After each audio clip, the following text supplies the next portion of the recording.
vamos a revisar dos conceptos. Aquí ya aparecen los títulos, son variables intensivas y extensivas y la regla de las fases de Gibbs. Voy a empezar con las variables. Y vamos a, para explicar esto de variables intensivas y extensivas, vamos a hacer un ejemplo o lo vamos a esquematizar.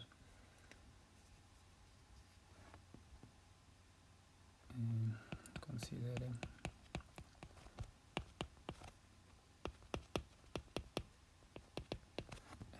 los siguientes sistemas cerrados en equilibrio. Ya sabemos a qué se refiere eso de equilibrio. Entonces, en nuestro sistema vamos a tener un sistema 1 y un sistema 2. Entonces, nuestro sistema 1 consiste de... En nuestro sistema 1 solo tenemos agua en forma de vapor y pues tenemos cierta temperatura, cierta presión y cierto volumen molar específico. ¿Sí? Entonces aquí les voy a poner las unidades de este, que es el que es menos familiar para nosotros.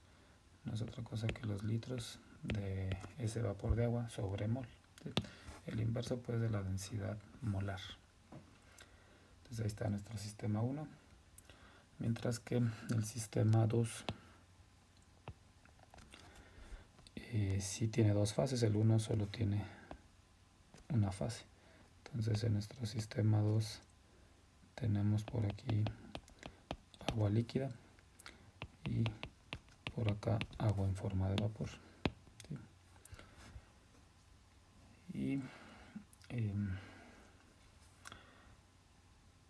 voy a escribir aquí a la derecha las condiciones. Como está en equilibrio, las condiciones aquí son cierta temperatura, cierta presión y, similar al otro, pues cierto volumen específico. Mientras que aquí en el agua líquida tenemos la misma temperatura, la misma presión, pero con el líquido pues conocemos el concepto de densidad. Lo voy a llamar ρL. Este ρL pues es la densidad que conocemos en gramos por mililitro, por ejemplo. ¿Sí? Entonces el sistema está en equilibrio. Los dos están en equilibrio. Particularmente para el sistema 2 es importante recalcar que temperatura y presión son las mismas. Si no son las mismas, el sistema no está en equilibrio. O sea, temperatura y presión del vapor y del líquido tienen que ser completamente iguales. Bueno, entonces ahí están los dos sistemas. Si lo representamos en nuestro diagrama de fases, voy a poner por aquí de presión contra temperatura. Si lo representamos aquí,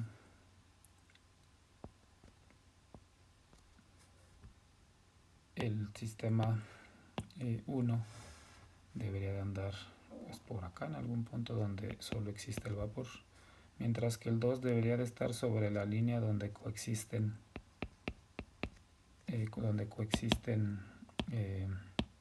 las dos fases. ¿Sí? Entonces eso es lo único que sabemos, no vamos a asignar valores ahorita, nada más conceptualmente. El sistema 1 debe estar en la región de vapor, el sistema 2 debe estar sobre la línea donde coexisten las dos fases. ¿Sí? Y la pregunta a contestar es la siguiente.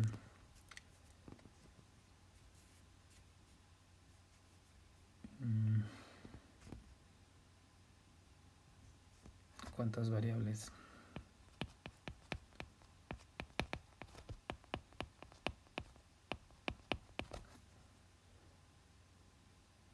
deben especificarse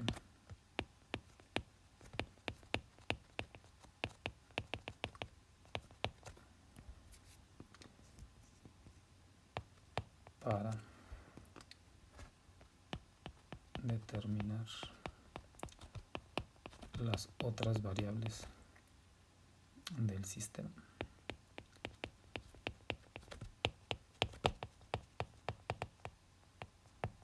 Esa es la pregunta.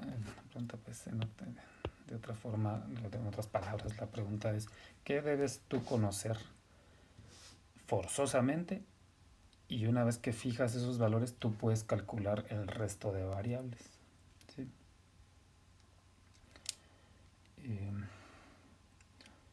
Entonces, voy a responder primero a qué se refiere esto.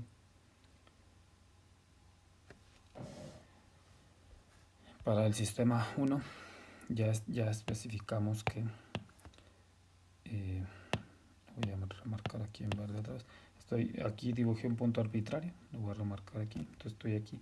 Pero ese punto mientras estés en la región de vapor, pues también pudieras estar por acá, o donde sea, mientras no toques la línea de equilibrio y no te muevas a otra de las fases.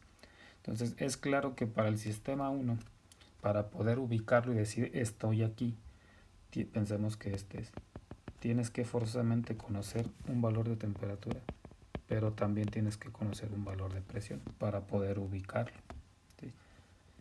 Entonces, para poder ubicar ese punto, forzosamente debes conocer temperatura y presión. Una vez que conoces temperatura, es decir, pues tienes que especificar este valor y este. Una vez que conoces esas dos, tú puedes estimar el valor de este volumen molar específico. ¿Sí? Entonces voy a escribir esto. Y para el sistema 1 deben especificarse T y P. Y la otra variable que yo represente, el volumen específico, se puede calcular con la ecuación del gas ideal. Una vez que fijas esa temperatura y esa presión. ¿Sí? Recuerden que la ecuación del gas ideal es esta. Y ese volumen molar específico no es otra cosa que el volumen entre los moles. Es decir, podemos escribir la ecuación así y ya para nuestro caso pues agregamos un subíndice nada más para reafirmar pues que estamos hablando de un gas. ¿Sí? Entonces, ya que fijas T y P, es decir, ya conocerías esta y esta, puedes calcular entonces esta.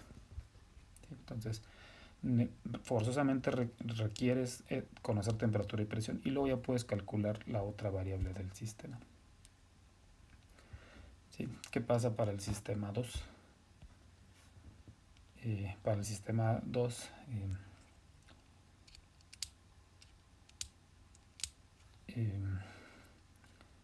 lo que establecimos es debemos caer en la línea donde coexisten las fases, en esta línea. ¿Sí? La voy a remarcar. Es lo único que sabemos. ¿Dónde? Ahí es donde está la pregunta. Pudiéramos estar aquí, o aquí, o aquí. ¿Sí? Pero la línea ya te forza en donde, a lo que voy es lo siguiente, voy a borrarlo de abajo para que no nos haga ruido. Es decir, yo puedo especificar y decir, pues estoy a esta temperatura. La voy a trazar como si fuera una línea. Yo estoy a esta temperatura. Pero la presión está fija porque debes caer sobre la línea roja. Es decir, forzosamente debes estar aquí. Porque si me dices, no estoy acá, pues entonces ya no tienes dos fases, solo tienes vapor. O si me dices, no estoy acá, pues entonces eres líquido nada más. ¿Sí? Entonces, en el sistema 2, una vez que tú fijas la temperatura, automáticamente se fija la presión porque debes de caer en esa línea roja. ¿Sí? Lo mismo pasa con la presión. Si tú fijas, voy a fijar la presión en este valor. Ya, pues entonces si fijas la presión en ese valor, la temperatura no es arbitraria. Debería de ser este valor de aquí. ¿Sí? Porque debes caer en esa línea roja para que coexistan las fases. Entonces, para el sistema 2 no necesitas fijar temperatura y presión. Puedes nada más establecer el valor de una de las dos. Entonces voy a escribir eso por acá. para el sistema 2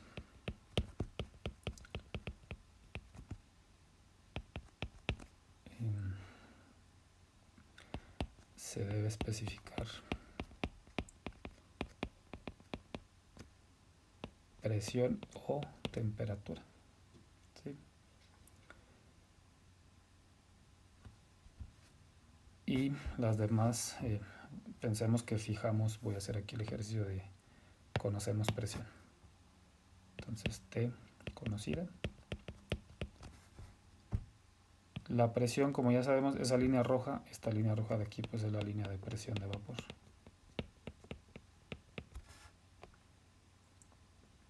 Entonces, una vez que yo fijo la temperatura, puedo poner aquí calcular P, que sería una presión de vapor, utilizando la ecuación de Antoine, que solo requiere de la temperatura. Pero ya la conocemos, entonces sí podemos calcular la presión, que sería P asterisco. ¿Sí? Entonces, es la pregunta original acá en verde, pues era ¿qué debes especificar? Y luego, con esa información tú ya puedes calcular las otras variables. Entonces, conoces la temperatura, puedes calcular la presión con la presión de vapor. Y entonces ya conoces temperatura y presión y puedes hacer el mismo cálculo del sistema 1, calcular el volumen molar con la ecuación del gas ideal.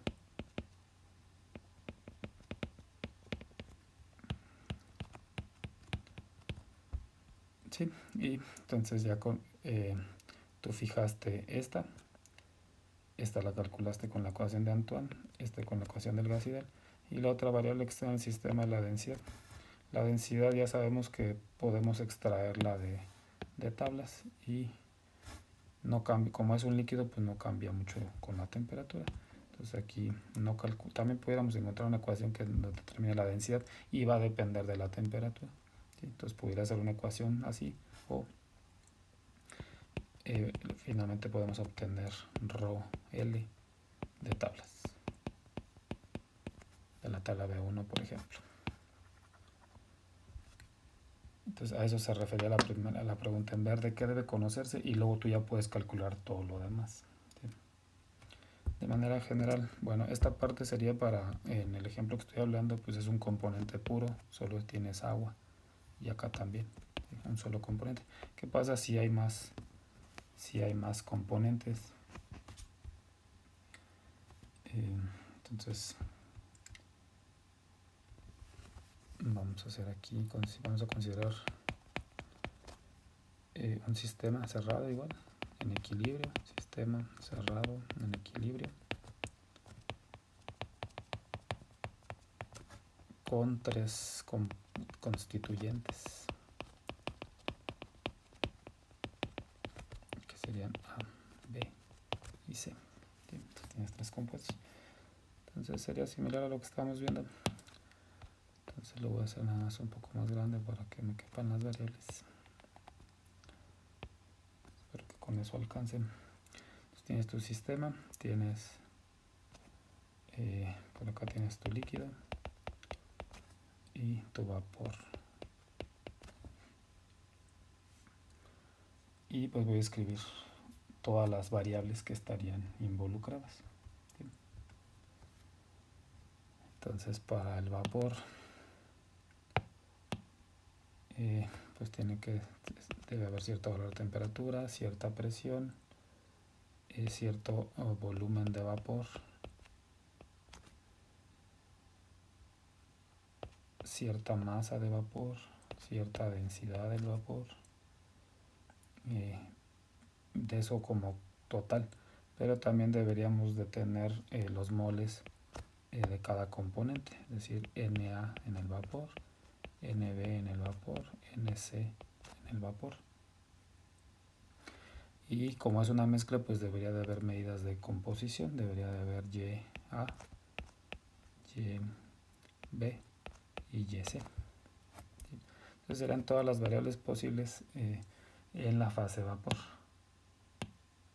¿Qué pasa en el líquido? Pues sería equivalente, tendrías la temperatura y la presión, ya establecimos que deben ser las mismas si no el sistema no está en equilibrio, pero pues el volumen del líquido puede ser cualquiera. Pudieras tener también cierta masa de líquido y tiene pues su propia densidad.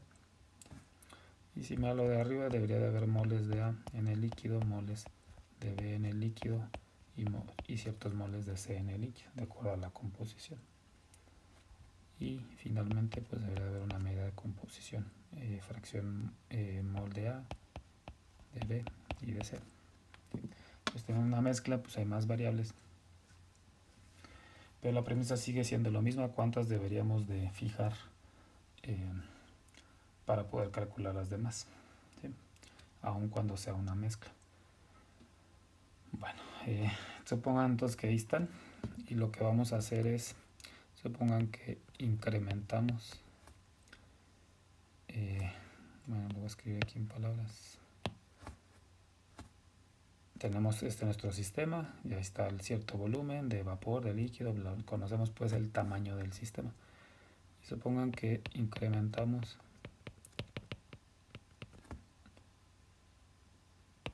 el volumen, bueno, no el tamaño del sistema, llamémosle así, el tamaño del sistema al doble. Sí, lo vamos a hacer 2 veces más grande. Y la pregunta es, ¿qué variables cambian?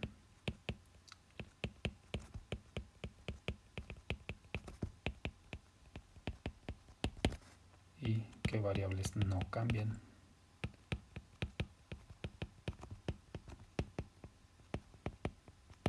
Sí, debido a ese cambio que estamos proponiendo. Hay variables que son obvias que no deberían cambiar, que no pueden depender del tamaño del sistema, ¿sí? O no tiene sentido que dependan del tamaño del sistema. Y esas son pues temperatura, esa no debería cambiar. La presión tampoco debería de cambiar, porque si cambiara, por ejemplo, no pudieras decir este diagrama es para agua y esta línea que trazaste acá la voy a dejar ya sola. Esta línea de presión de vapor, si me dices que depende del tamaño del sistema, pues entonces no pudiera yo colapsarla aquí en este diagrama que es general y que es independiente del tamaño del sistema. Me estarías diciendo que, no, mira, la presión de vapor luego anda por acá o por acá si cambias el tamaño, y eso no es cierto. Entonces la presión no tiene por qué cambiar. La densidad tampoco. La densidad pues, es una propiedad del material y no importa si tienes un vaso con agua y mides la densidad. Si el vaso es el doble, la densidad del agua sigue siendo la misma, ¿sí?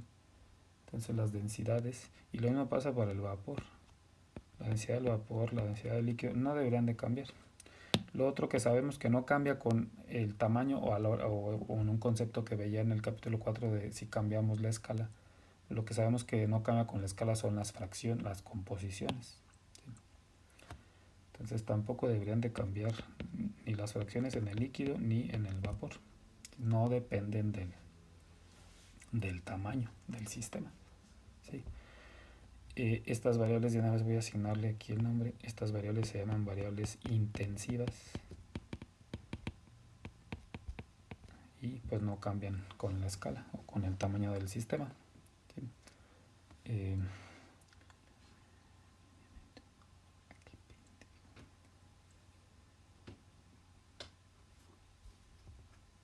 Las que sí cambian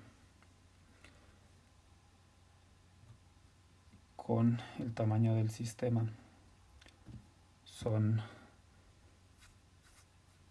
la masa. Obviamente si tienes un vaso pequeño con agua, pues tiene cierta masa, pero si el vaso se hace más grande, pues aumenta la masa, ¿sí? Entonces la masa sí tiene sentido que cambie con el sistema, y tendrían que ser las dos, la masa del vapor y la masa del líquido. Similarmente, si el sistema lo haces más grande, pues los volúmenes también cambian, ¿sí? Y los moles también. tienes 1 litro de agua, pues tienes ciertos moles. Si tienes 2 litros, pues tienes el doble de moles. Entonces los moles también deberían de cambiar, tanto en el vapor como en el líquido, ¿sí?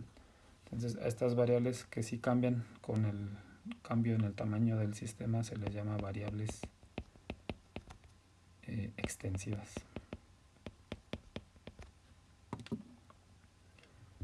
Bueno, entonces ahí están, que era el título inicial, la primera parte del título, variables intensivas y extensivas. Ahí están, ahí está su definición. Y lo que voy a hacer, ya está, como ejemplo hicimos este de sistema 1, sistema 2, pero qué pasa si cambia, si no es componente puro, si hay más componentes, o sea, cómo sé cuántas variables necesito conocer, ¿sí? Y eso es lo que hace precisamente la regla de las fases de Gibbs, que es el segundo concepto. Entonces,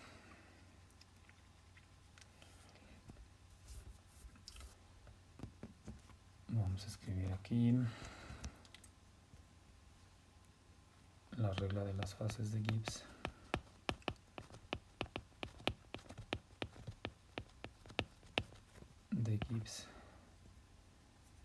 Vamos a escribir aquí, establece el número de variables y deben ser intensivas. Número de variables intensivas que deben especificarse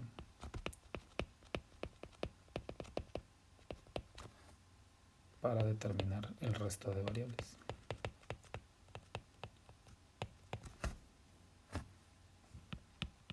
Entonces la regla de las fases de Gibbs pues es general y nos colapsa ya para cualquier caso, y podemos aplicarla y decir, pues mira, necesitas una o dos o tres, las variables que sean. Entonces voy a escribir la regla y luego la aplicamos a los casos, a los sistemas 1 y 2 que hicimos.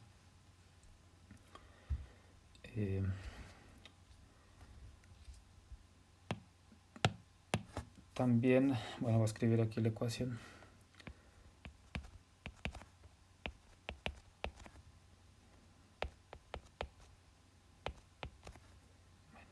La C que aparece aquí es el número de especies químicas.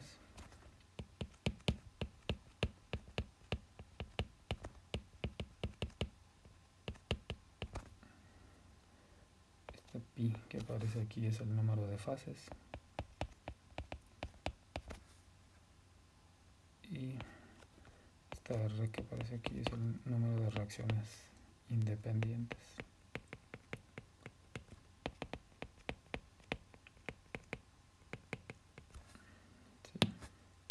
Y la DF que está ahí, la DF pues son grados de libertad.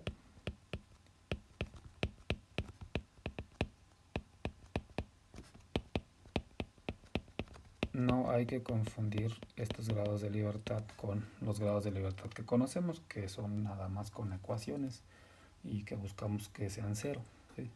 Pero de alguna manera pues está relacionado a eso, ¿sí? Aquí son cuántas variables intensivas debes conocer para que puedas resolver las otras variables, ¿sí? Entonces sí sigue siendo algo como grados de libertad, pero nada más no hay que confundirlo con lo del capítulo 4, ¿sí?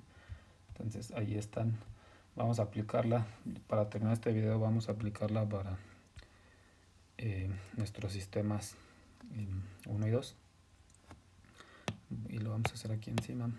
Voy a escribir aquí la regla 2 más C menos pi menos R. Aquí no tenemos reacciones, nunca se habló de reacciones, entonces vamos a cancelar este término.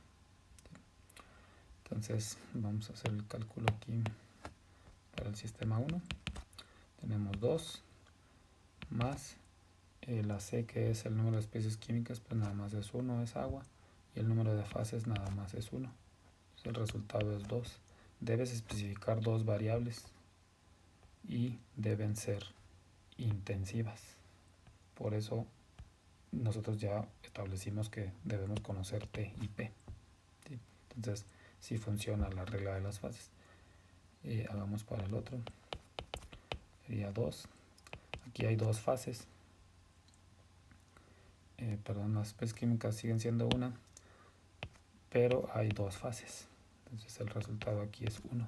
Una sola variable intensiva necesitas especificar, que fue lo que establecimos. Fijamos temperatura y ya podemos calcular los demás.